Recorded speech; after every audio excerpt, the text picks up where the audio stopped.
അതിനകത്ത് ഫൈറ്റൊക്കെ നല്ല ഗംഭീരമാണ്. അതിനകത്ത് നമ്മളത്രയും വലിയൊരു ഗംഭീര ഫൈറ്റൊന്നും പ്രതീക്ഷിക്കത്തില്ല. എന്ത് ഫ്രൂട്ട്സ് വല്ലതും കഴിച്ചിട്ടിട്ടാണോ അതെ കാക്കത്തൂറിയതാണോ? ഓക്കെ, ജഗദീഷ് പറഞ്ഞാൽ കാക്കത്തൂറിയെന്നാ തോന്നുന്നതെന്ന് പറഞ്ഞ കാര്യമില്ല, കാക്കത്തൂറി എക്സാക്ട്ലി എൻ്റെ ടീഷർട്ടിൽ തന്നെ തൂറി. 3 Idiots ഒക്കെ പോലെയുള്ളൊരു സബ്ജക്റ്റാണ്. അത് ഭയങ്കര ഇൻട്രസ്റ്റിംഗ് ആയിട്ട് തന്നെ അത് റെൻഡർ ചെയ്തിട്ടുണ്ട്. അല്ലെങ്കിൽ ഇതുപോലുള്ള സിനിമകളുമായിട്ടൊന്നും ഒരു കണക്ഷനും ഇല്ലാത്ത രീതിയിൽ ഇതിനകത്തൊരു സ്ക്രിപ്റ്റ് ചെയ്തിട്ടുണ്ട്. അത് നന്നായിട്ട് പ്രസൻറ്റും ചെയ്തിട്ടുണ്ട്.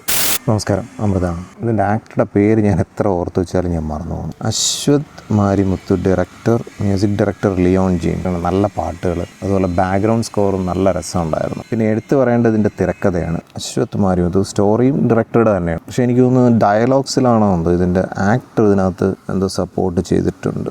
റൈറ്റിങ്ങിലാണെന്നാണ് ഞാൻ ഇവിടെ വായിച്ചത്. അദ്ദേഹത്തിൻ്റെ പേര് മറന്നുപോയി. പ്രദീപ് രംഗനാഥൻ. ഇദ്ദേഹം വേറെ സിനിമകളൊക്കെ ചെയ്തിട്ടുണ്ട്, പക്ഷേ ഞാൻ അങ്ങനെ അദ്ദേഹത്തിൻ്റെ സിനിമകളൊന്നും കണ്ടിട്ടില്ല. പക്ഷേ ഈ ഒരു സിനിമ ടോപ്പ് നോച്ച്. ഇതിനകത്ത് എടുത്തു പറയേണ്ട ഒരു കാര്യം എന്ന് വെച്ചാൽ പാസ്റ്റും പ്രസൻറ്റും ഒക്കെ ഇങ്ങനെ സ്വിച്ച് ചെയ്തൊക്കെ കാണിക്കുന്നുണ്ട്. ഒരു non linear type of story telling ആണ്. അതിനിടയിലൊക്കെ ഈ ഒരു ആക്ടറുടെ ഏജിലുള്ള ട്രാൻസ്ഫോർമേഷൻ, അത് ഔട്ട്ഫിറ്റിലൊക്കെ കൊടുത്തിരിക്കുന്നതൊക്കെ നല്ല സൂപ്പറായിട്ടുണ്ട്. അതിനുവേണ്ടി ഒരുപാട് ഹാർഡ് വർക്ക് ചെയ്തിട്ട് തന്നെയാണ് ആക്ടർ ചെയ്തിരിക്കുന്നത് നമുക്ക് മനസ്സിലാവും. ഓവറോൾ സിനിമ നോക്കുമ്പോഴത്തേക്ക് ഇങ്ങനെ ഒരു ക്രസ്റ്റ് ആൻഡ് ട്രഫാണ്. ഇടയ്ക്കൊക്കെ വെച്ച് ഭയങ്കരമായിട്ട് ലോ ആവുമെന്നാണ് എനിക്ക് തോന്നുന്നത്. എൻറ്റയർ മൂവി തന്നെ നമുക്കൊരു ഇതെന്തോ എന്ന് തോന്നും. പക്ഷേ പെട്ടെന്നാണ് അതിൻ്റെ ഒരു ഗെയിൻ എടുക്കുന്നത്. ആ പീക്കിൽ വരുമ്പോഴത്തേക്ക് ഭയങ്കര രസമാണ്. ഒരു ഡിഫറെൻ്റ് ആയിട്ടുള്ളൊരു സ്റ്റോറി ടെല്ലിംഗ്. അത് നന്നായിട്ടത് വിഷ്വലി പ്രസൻറ്റ് ചെയ്യാൻ അവർക്ക് കഴിയുകയും ചെയ്തു. സിനിമാറ്റോഗ്രഫിയൊക്കെ സൂപ്പറാണ്. ഒരു പാട്ടൊക്കെ ചെയ്തിരിക്കുന്നത് നല്ല ഗംഭീരമായിട്ടാണ്.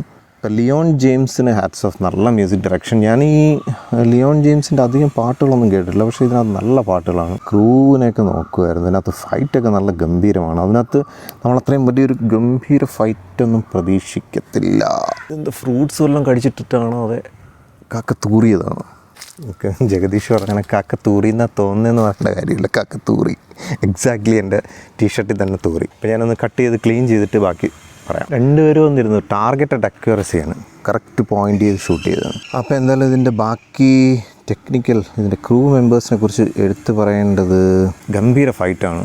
എനിക്ക് ഭയങ്കരമായിട്ട് ഇഷ്ടപ്പെട്ടു. ഞാൻ ശരിക്കും അത് എൻജോയ് ചെയ്തു. പിന്നെ എടുത്തു പറയേണ്ടത് ഇതിനകത്ത് ക്യാരക്ടേഴ്സിനെയൊക്കെ മേക്കപ്പ് ചെയ്തിരിക്കുന്നത് നല്ല ഗംഭീരമാണ്. നന്നായിട്ട് പ്രസൻറ്റ് ചെയ്തിട്ടുണ്ട്. മറ്റേ വിനീത് ശ്രീനിവാസൻ്റെ ഒരു സിനിമ ഉണ്ടായിരുന്നല്ലോ, അതിനകത്തൊക്കെ ഈ വിഗ്ഗൊക്കെ വെച്ച് വളരെ കുളമാക്കി. കാരണം ഡ്രാമ പോലെ നമുക്കത് കാണുമ്പോൾ മനസ്സിലാവും. ഇതിനകത്ത് അങ്ങനെയല്ല. അത്രയും വർക്ക് ചെയ്ത് വളരെ ഡെഡിക്കേറ്റഡ് ആയിട്ട് മേക്കപ്പ് ഏരിയ വർക്ക് ചെയ്തിട്ടുണ്ട്. അതുകൊണ്ടാണ് അത് എടുത്തു പറഞ്ഞത്. അപ്പോൾ ഓവറോൾ എനിക്ക് സിനിമ ഭയങ്കരമായിട്ട് വർക്കായി. എന്ന് വെച്ചാൽ എല്ലാവർക്കും അങ്ങ് വർക്കാണോന്നൊന്നുമില്ല. പിന്നെ കോളേജ് ലൈഫിലുള്ള അരിയേഴ്സ്, ഇപ്പോൾ നമ്മളൊക്കെ ഇത് എക്സ്പീരിയൻസ് ചെയ്തിട്ടുണ്ട്. ഞാൻ കോയമ്പത്തൂർ പഠിച്ചിട്ടുള്ളതുകൊണ്ട്, തമിഴ്നാട്ടിൽ പഠിച്ചിട്ടുള്ളതുകൊണ്ട് അറിയാം. അവിടുത്തെ ഒരു അരിയർ വരുമ്പോഴത്തേക്ക് അത് ലോഡ് ചെയ്തുകൊണ്ടുള്ള അടുത്ത എക്സാമിന് വേണ്ടി പ്രിപ്പയർ ചെയ്യുന്നതും, അല്ലെങ്കിൽ ഒരു അരിയർ എത്ര ഉണ്ടെന്നൊക്കെ ചോദിക്കുന്നത് ഒരു വലിയൊരു ആഡംബരമായിട്ടാണ്. നമ്മളിവിടെയൊക്കെ കേട്ട് കഴിഞ്ഞാൽ അരിയർ എത്ര ഉണ്ടെന്ന് നമുക്ക് ചോദിക്കുമ്പോഴത്തേക്ക് ഒരു കുഞ്ഞ ഭാവമാണെങ്കിൽ തമിഴ്നാട്ടിൽ വളരെ കൂളാണ്. അപ്പോൾ അതുകൊണ്ട് തന്നെ ആ ഒരു സംഭവം അത് സ്റ്റോറിയിലൊക്കെ ബ്ലെൻഡ് ചെയ്ത് കണ്ടപ്പോഴത്തേക്ക് ഭയങ്കര ഇൻട്രസ്റ്റിംഗ് ആയിട്ട് തോന്നി.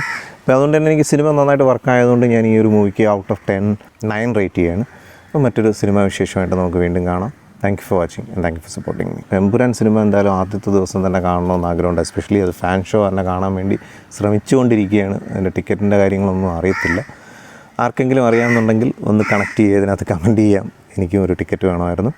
അതെന്തായാലും ഞാൻ ഒപ്പിക്കും. പക്ഷേ അവിടെ അല്ല പ്രശ്നം. അത് മെയിനായിട്ട് ഫാൻ ഷോ തന്നെ കാണാമെന്ന് വിചാരിക്കുന്നതിന് കാര്യം, തിയേറ്ററിൽ ഞാൻ ഈ അടുത്ത കാലത്തായിട്ട് പോയിട്ട് മോഹൻലാലിൻ്റെ ഫാൻ ഷോ, നമ്മുടെ എന്തോന്നായിരുന്നു ആ സിനിമ, പേര് കിട്ടുന്നില്ല, ആ സിനിമയ്ക്ക് അത് സിനിമ ബ്ലാസ്റ്റായിപ്പോയി, പൊട്ടിപ്പോയി. അപ്പോൾ അത് വെച്ച് നോക്കുമ്പോഴത്തേക്ക് ഈ അടുത്ത് കണ്ട സിനിമകളെല്ലാം ഞാനൊരു 5 or 6 മെമ്പേഴ്സ്, അതും ഇനീഷ്യൽ ഫസ്റ്റ് ഷോ അല്ല, കൂടുതലും ഞാൻ മാറ്റിനി ഒരു 3 മണിക്കുള്ള ഷോ ഒക്കെയാണ് ഞാൻ ട്രൈ ചെയ്യാറുള്ളത്. ആ സമയത്ത് കൂടി ഒരു തിരക്കുമില്ല. പല മൂവീസും കാണാൻ ചെന്നിട്ട് കാണാൻ പറ്റാതെ, ഇപ്പോൾ ഈ റീസെൻ്റായിട്ട് ഇൻട്രസ്റ്റെല്ലാർ വർക്കെല്ലാം വന്നിട്ട് അത് കാണാൻ ചെന്നപ്പോഴത്തേക്ക് ആളില്ലാത്തതുകൊണ്ട് എനിക്ക് തിരിച്ച് നിരാശനായിട്ട് മടങ്ങേണ്ടി വന്നു. അങ്ങനെ പല പല അവസരങ്ങൾ.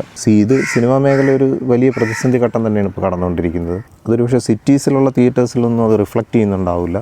പക്ഷേ നമ്മൾ ഔട്ട്സ്കേർട്സിൽ വരുമ്പോഴത്തേക്ക്, വില്ലേജ് ഏരിയയിലൊക്കെ വരുന്ന തിയേറ്റേഴ്സ് അല്ലെങ്കിൽ ടൗണിലൊക്കെ വരുന്ന തിയേറ്റേഴ്സ് എടുത്ത് നോക്കുമ്പോഴത്തേക്ക് വളരെ പരിതാപകരമായിട്ടുള്ളൊരവസ്ഥയാണ്. പല ഷോസും അവർക്ക് അങ്ങോട്ട് നടത്താൻ പറ്റാത്ത തരത്തിൽ ആളുകളുടെ കുറവുണ്ട്. അപ്പോൾ ആ ഒരു നിരാശയ്ക്കൊരു വിരാമം ഇടാനായിട്ട് ഫസ്റ്റ് ഷോ ഫാൻ ഷോ തന്നെ കാണാമെന്ന് വിചാരിക്കുന്നു. അപ്പോൾ ആ സിനിമ കണ്ടിട്ട് അതിൻ്റെ വിശേഷമായിട്ട് നമുക്ക് വീണ്ടും കാണാം.